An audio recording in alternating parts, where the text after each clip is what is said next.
She walked away for someone else, and I thought leaving the city would finally quiet the ache she left behind. I convinced myself that distance would dull everything, the tension, the confusion, the constant replaying of conversations that never reached the truth. But even after I moved, even after I started over, she somehow kept finding her way back into the edges of my life, showing up when I least expected it, appearing in places she shouldn't have known about. And no matter how many times her parents apologized on her behalf, or how calmly I tried to explain that reopening this wound would only tear me apart again, I couldn't bring myself to talk to her. Not anymore. Not after everything. When people hear that, they assume bitterness or pettiness.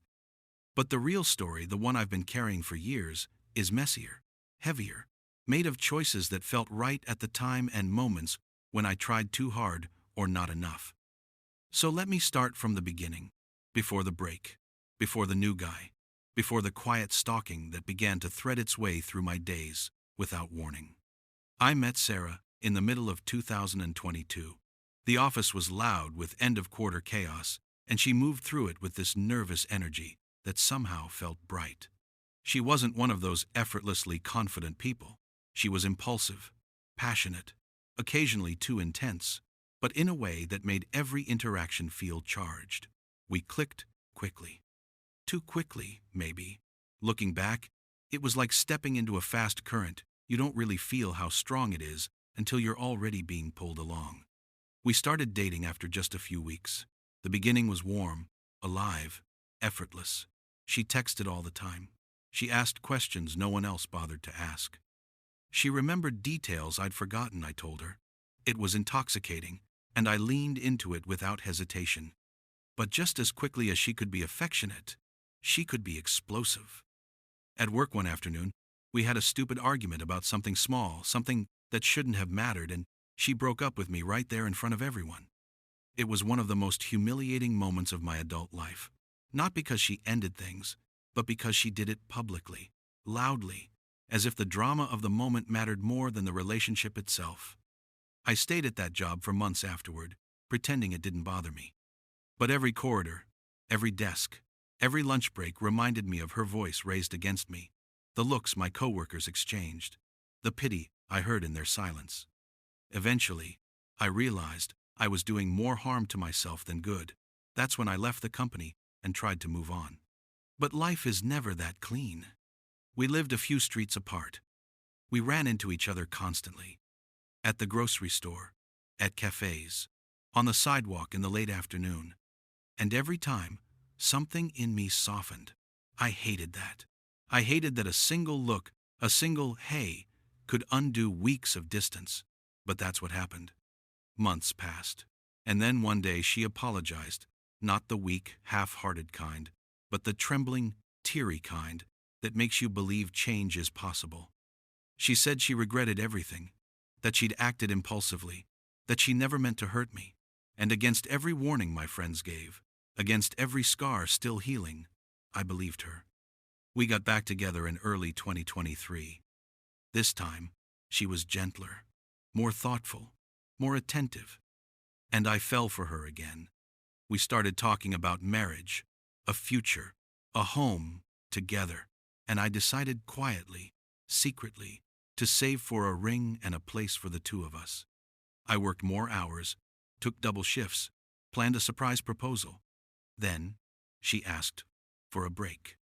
And everything inside me sank. She didn't explain. She just drifted away. And around the same time, the story started circling back to me, how she'd been talking non-stop about a new guy at work, how her coworkers encouraged her to explore her options, how she suddenly stopped mentioning him entirely right before asking for space. Emily, a friend who still worked with Sarah, confirmed what I already suspected. Sarah had felt neglected because I was working so much. But Emily didn't know why I was working so much. She didn't know the reason behind my long hours was Sarah herself. I wanted to build a life for us. Sarah never asked. She assumed, and then she left.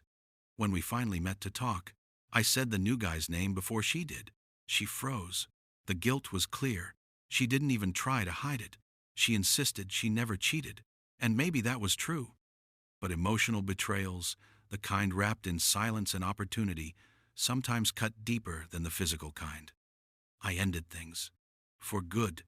Leaving the city felt like self-preservation. I asked my company to transfer me somewhere new, and I rebuilt my life from the ashes of what I thought we were. Months passed. I healed. Not perfectly, but enough to breathe again. Then December came, and I went home for the holidays. Sarah was there at a reunion party, glowing, happy, memory-stirring. Seeing her smile again twisted something in my chest I thought I had buried. I didn't speak to her beyond a polite hi, but that single moment was enough to remind me that wounds don't disappear, they simply go quiet. After the holidays, I returned to the city where I now lived. A friend called, asking for a favor on behalf of someone who didn't want to ask. I already felt dread curling in my stomach. It was Sarah. She was moving to my city, supposedly for a job with a relative's company, and she needed a ride. I said no immediately. He pushed. I shut it down harder. Then the coincidences began. She appeared at the park near my apartment, then outside my gym, then outside the building where I worked. Each time, she claimed it was an accident. Each time she asked to talk. Each time, I refused. I wasn't angry. I wasn't holding a grudge. I was trying to heal, truly heal, and she kept showing up like a ghost that wasn't ready to let go. My friends were divided. Some said I should hear her out. Others said she was manipulating me. But none of them carried the weight of our history the way I did. Then her parents reached out. They apologized. They sounded exhausted. They sounded like people who had been dealing with the fallout for months. They said she would leave me alone. She didn't. Late one evening, after everything had quieted, I got a message from an unknown number. It was her. She said she understood why I wouldn't talk to her, that she'd stop trying, that the door was open if I ever wanted closure. But closure isn't something someone bothers you into taking. Closure is something you choose. And I chose silence. Not to punish her, not to make her suffer, but to protect whatever fragile peace I had built. I refused to talk because some wounds do not heal. When reopened, they only deepen. I know some people won't understand. Some will call it harsh. Some will say, I'm running away from conversations that could make things better. But the truth is simple. Sometimes the bravest, healthiest thing you can do is walk away and keep walking, even when the past keeps reaching for you. This is my story. This is why the door stays closed. This is why I won't talk to her again. Not out of hate, out of survival.